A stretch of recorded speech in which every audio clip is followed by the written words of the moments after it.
Checks पौलुस की स्वर्गीय दृष्टि। कुछ अनुभव शब्दों से परे होते हैं।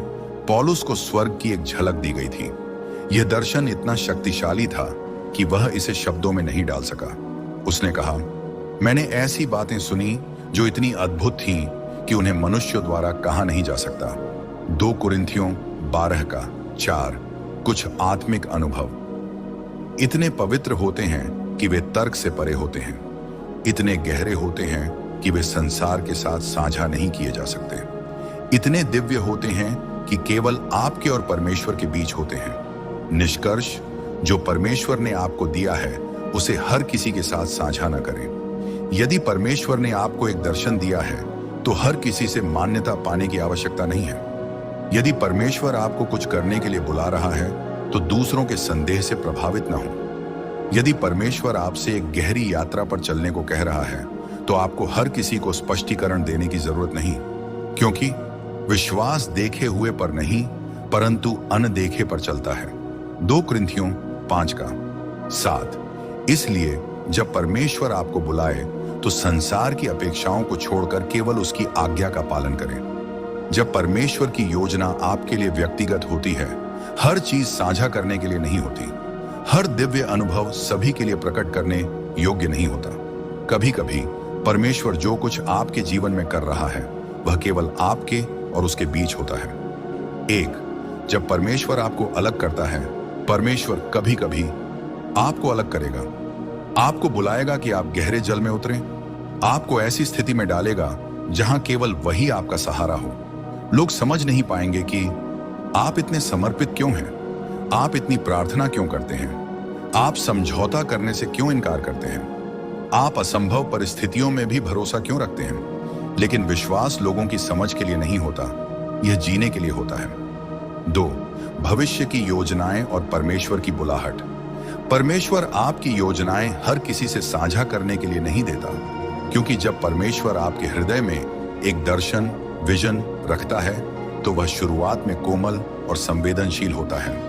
यदि आप इसे बहुत जल्दी साझा करते हैं तो लोग उसमें संदेह के बीज बो सकते हैं जहां विश्वास को बढ़ना चाहिए। यूसुफ का उदाहरण लें। परमेश्वर ने उसे सपने दिए, उसने उन सपनों को अपने भाइयों से साझा किया। इसके बजाय कि वे उसे प्रोत्साहित करें, वे ईर्ष्या करने लगे।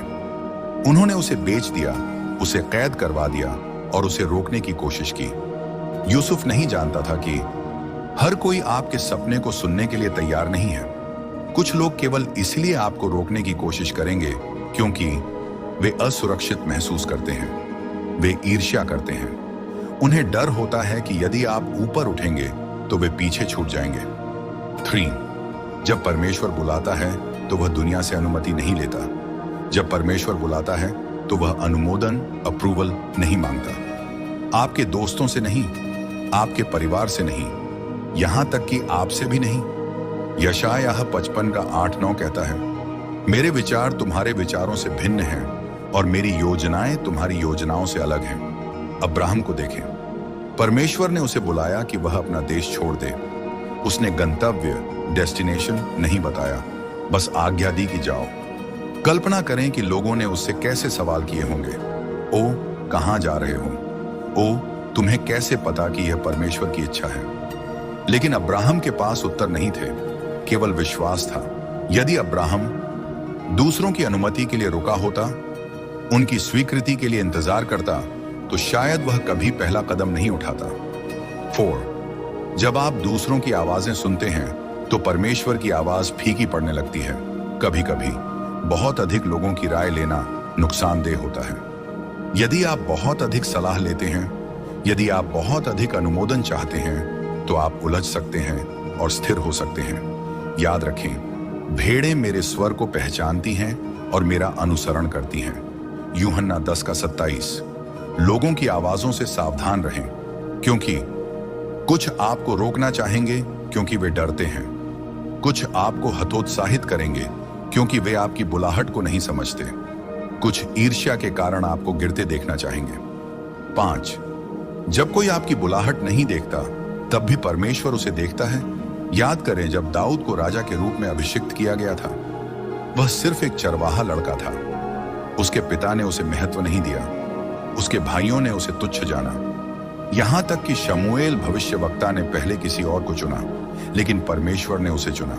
यदि दाऊद दूसरों की मान्यता का इंतजार करता, इस बात की प्रतीक्षा करता कि लोग उसे राजा के रूप में देखें, तो वह कभी राजा नहीं बनता।